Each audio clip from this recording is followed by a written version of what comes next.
बिल्लाहि मिनश्शैतानिर्रजीम बिस्मिल्लाहिर्रहमानिर्रहीम। सबसे पहले तो बहुत बहुत मुबारकबाद जनाब अज़ीज़ भाई, बहुत बेहतरीन एफ़र्ट्स हैं आपकी फार्मर्स को इकट्ठा करने के लिए। रफ़ीक भाई, आपकी भी बहुत कोशिशें इन फार्मर्स को मुनज़्ज़म करने के लिए, और यकीनन कामयाबी मुनज़्ज़म होने का ही नाम है। तो तमाम डेयरी फार्मर्स भाइयों को मेरा दिल की गहराइयों से बहुत सलाम, बहुत मुबारकबाद कि आज मेरे इस्माइली कम्युनिटी के तमाम भाई यहाँ मुनज़्ज़म हैं, और उम्मीद करता हूँ कि हम यूनिटी पैदा करके तमाम भाइयों के साथ मिलके इस सेक्टर की बेहतरी के लिए, तरक्की के लिए हम हर मुमकिन कदम उठाएंगे। तो मेरे भाइयों, हमें मौजूदा हालात में सबसे बड़ा जो मसला है वो दूध की कीमतों का मसला दरपेश है, और यकीनन दूध का रेट ही फौरी रिलीफ का मामला है हमारे लिए, और उसके लिए अगर हम एफर्ट नहीं करेंगे तो कौन करेगा? देखें, कभी भी रिटेलर आपकी कीमतें नहीं बढ़ाएगा, होलसेलर नहीं बढ़ाएगा, हमें खुद करना पड़ेगा। और जब तक हम सब खुद नहीं जागेंगे तो कौन आगे आएगा? माँ भी दूध नहीं पिलाती, बच्चा रोता नहीं है तो जी लोग हमें मशवरे देते हैं कि जी मैं अपने भाई से बात करूं। देखें, ये इज्तिमाई मामलात हैं। यकीनन एसोसिएशन अपने एफर्ट्स कर रही है, रिटेलर से, होलसेलर से बार बार मशावरत कर रही है, और हमें वो नतीजा नहीं मिल रहा जिसकी हमें तवक्को है। जिस अंदाज में हम अपने भाइयों के साथ चलना चाह रहे हैं, लोग milk retailers association, wholesaler association हमें उस अंदाज का रिस्पांस नहीं दे रही। और मैं इस फोरम पे खड़ा होकर आज मैं मिल्क रिटेलर्स एसोसिएशन, मोहतरम जनाब हाफिज़ निसार गद्दी साहब, मोहतरम जनाब हाफिज़ सरवर साहब, और जो दीगर उनकी कमेटी है, खलील अम्बालिया, बशीर भाई, अमजद, मैं सबसे रिक्वेस्ट करता हूँ, देखिए ये फार्मर तबाह हो जाएगा। आप सबको इस सेक्टर के वसीतर मफाद में एक पेज पे आके बैठना होगा। और लोग कहते हैं कि मैं अपने भाई जमील से, देखें मैं अगर DCFA का प्रेसिडेंट हूँ तो मैं इन फार्मर्स के कंधों पे चढ़ के यहाँ पहुँचा हूँ। इनका फैसला ही मेरे लिए सबसे अहम है ना जी। जो भी कोई डिसीजन लूँगा मैं इनकी मशावरत से ही लूँगा ना। तो मैं अपने भाई जमील से भी रिक्वेस्ट करता हूँ, उनकी जो कमेटी है, हाजी रफ़ीक साहब हो गए, ज़हूर भाई हो गए, हाजी इशरत, राहत, दीगर, इन सब से भी मैं रिक्वेस्ट करता हूँ। देखिए, अगर किसी से ज़ाती मामलात हैं, ज़ाती ख़लिश है किसी के लिए, किसी के दिल में, तो उसे उठा के एक तरफ रख दे। इस सेक्टर के वसीतर मफाद में एक पेज पे आके बैठें और कोई बेहतर फ़ैसला करें। देखें, मौजूदा सूरत हाल जो है उसमें ओपन दूध मंडी को धड़ाम नीचे ला के मारा गया, और यकीनन मतलूबा नताज उस वक्त तक नहीं मिल सकते हमें जब तक ओपन दूध मंडी बेहतर ना हो, ये सब जानते हैं। और मैं आपको बता दूं, ओपन दूध मंडी जो है, क्या आपको हिस्ट्री मालूम है ओपन दूध मंडी की? सवाल है आप लोगों से, मालूम है ओपन दूध मंडी कैसे बनी, किसने बनाई? पता है आप लोगों को? बताएं मुझे। नहीं पता ना?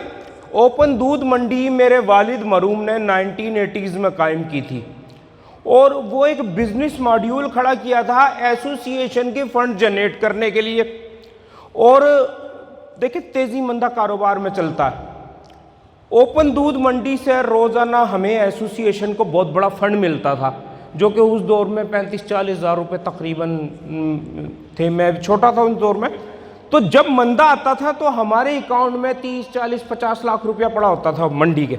तो हम रोज़ाना ओपन दूध मंडी से 500 मन, 1000 मन दूध उठा लेते थे, मंडी खाली कर देते थे, और उस दूध को हम क्रीम पे चढ़ाते थे, और जो पीछे सेपरेटा बचता है उसका क्रीम निकाल के उसमें नील डाल के ज़ाया कर दिया जाता था।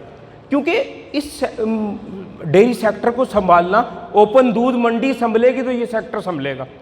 मार्केट से दूध गायब करते थे, पर अब क्या हो रहा है कि ओपन दूध मंडी मेरे वालिद मरूम के मर्डर के बाद मेरे वालिद साहब को शहीद कर दिया गया था 96 27 जुलाई में मेरे वालिद के मर्डर के बाद कुछ लोगों के कब्ज़े में चले गई और आज तक कुछ सियासी लोग मफादात के लिए वो एक है जिसमें क्या आपको पता है 2 सियासी जमातों के लोग हैं, वो आज तक उस पर काबिज होकर बैठे हैं। तो मैं सबसे अहम बात यही करूंगा आपसे कि देखें, अगर आपको जीतना है तो हमें ओपन दूध मंडी कायम करनी होगी।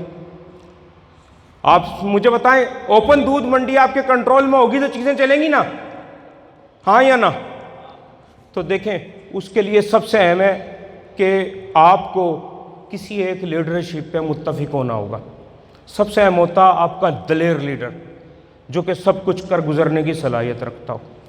और जब आप मुत्तफिक हो जाएंगे तो आपको ओपन दूध मंडी, कराची के 4 ज़िले हैं जी, 4 ज़िलों में 4 ओपन दूध मंडियाँ हम कायम करने की सलाहियत बखूबी रखते हैं। पर उसके लिए सबसे ज़्यादा ज़रूरत इस चीज़ की है कि आज एसोसिएशन को चलाने के लिए मेरे पास फंड्स नहीं है। मैं पंजाब के दौरे पे गया हूँ, 1 लाख 1.5 लाख रुपया खर्च हो गया मेरा और अमित भाई का, कोई 1 टका नहीं देता हमें। आप देखें, मुल्क भर की डेयरी की जितनी एसोसिएशन है वो एज अ फलाई बॉडी रजिस्टर्ड है। हमें मतलूबा नताइज कैसे मिलेंगे? आपकी फलाई बॉडी की कोई हैसियत नहीं है जी, क्योंकि आप फला का काम करते ही कोई नहीं है। आप फलाई बॉडी के दायरा कार में रहते हुए आप ट्रेड बॉडी का काम करते हैं, तो हमें डीजीटीओ में रजिस्टर्ड होना होगा। और उसके लिए हमें आप सबके एनटीएन सर्टिफिकेट, आपके सीएनआईसी कॉपी, आपके डेयरी फार्म के लेटर हेड की कॉपी चाहिए होगी और सच्चे और नज़रियाती लोग चाहिए होंगे। तो मैं दरख्वास्त ये करूँगा आप लोगों से कि एक तो एसोसिएशन के फंड्स जनरेट करने के लिए आप हमारी मदद करें, क्योंकि किसी भी एसोसिएशन को चलाने के लिए फंड्स चाहिए, बगैर फंड्स के कोई एसोसिएशन नहीं चलती। और अगले मरहले में हमें ओपन दूध मंडी को या तो इसे टेक ओवर करने के लिए, क्योंकि फलाई बॉडी का डोमेन नहीं है कि वो एक ट्रेड का काम करे, समझ लें बात को। और हमारे पास तकरीबन तमाम तरीक़ेकार मौजूद हैं हमें मंडी को कैसे टेक ओवर करना है या नई मंडी कैसे कायम करनी है, पर बहुत ज़रूरी है उसके लिए फ़ंड जनरेट हो, फंड्स मिले हमें। तो मैं दरख्वास्त ये करूँगा कि आप सब मेरे भाई जो भी हैं, एक तो एसोसिएशन के मेंबरशिप फॉर्म फिल करें और फंड के हवाले से अजीज़ भाई से रिक्वेस्ट करूँगा कि एसोसिएशन के फंड्स के हवाले से काम करें। देखें, जो डीजीटीओ के लिए हमारा वकील काम कर रहा है, बहुत बड़ा उसे हमने पैसा दिया है, कुछ रह रहा है उसका। दूसरा हमारा केस चल रहा कंपटीशन कमीशन ऑफ पाकिस्तान में। देखें, कंपटीशन कमीशन ने हमें ज़िम्मेदार ठहरा दिया है कि जी दूध एक कार्टेल बना के हमने दूध की कीमतों में इजाफा किया, जबकि ये सबको पता है, कोई ढकी छुपी बात नहीं है कि हमें एसोसिएशन से एक हो ही नहीं सकती कभी, क्योंकि लोगों के मफादात हैं ना जी। तो हमें इन सब चीज़ों का सामना करने के लिए फ़ंड्स की ज़रूरत है। और जो दूध की कीमतों का मामला, उस पर भी मैं बात करता हूँ आपसे कि आप सब ये जानते हैं कि मैं हमेशा दूध के रेट का ऐलान कर देता हूँ ना, पिछले 5 साल से, सबको पता है ना जी। इस साल हमने क्यों नहीं किया? पूछें जी, कोई सवाल पूछें आप मुझसे कि इस साल हमने ऐलान क्यों नहीं किया।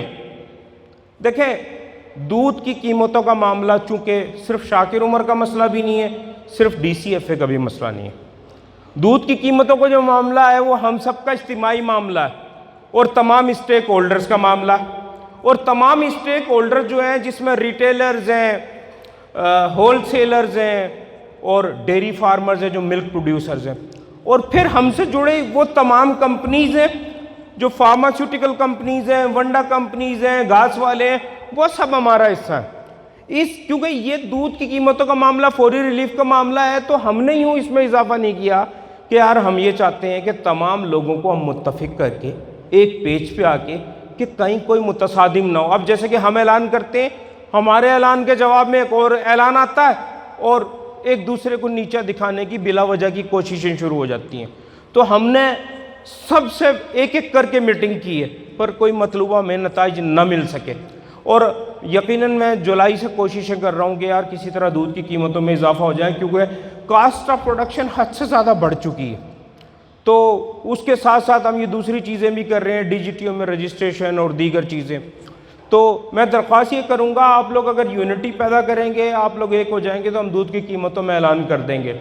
आप लोगों की मैं राय लेना चाहूँगा, क्या हमें दूध की कीमतों में आज खुद ऐलान कर देना चाहिए या 28 तारीख का कमिश्नर कराची का इंतज़ार करना चाहिए? बहुत बताएं जी आप लोग।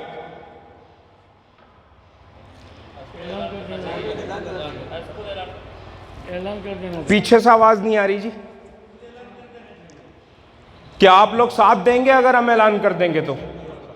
कहीं ऐसा ना हो ना कि जी हम पलट के देखें हमारे पीछे कोई भी ना हो। आप यकीन जाने देखें, जितने भी एहतजाज हमने किए, यकीनन पुरअमन एहतजाज हमारा हक है। हमने एहतजाज किए, FIR हो गई, अब तक 6 FIR हैं मुझ पे, आप सबको पता है, मेरी कमेटी पे। हम भुगत रहे हैं चीज़ों को, पर यकीनन जब हम पलट के देखते हैं तो कोई पीछे नहीं होता। तो इंशाअल्लाह ताला इस पे भी हम फैसला कर लेते हैं कि हमें दूध की कीमतों का ऐलान कैसे करना है। हम भैंस कॉलोनी में इंशाअल्लाह ताला जैसे हमेशा से पंडाल सजाते हैं, इस तरह सजा के अल्लाह करे मार्केट बेहतर हो जाए, हम दूध की कीमतों का ऐलान करने के लिए मशावरत करते हैं इंशाअल्लाह ताला।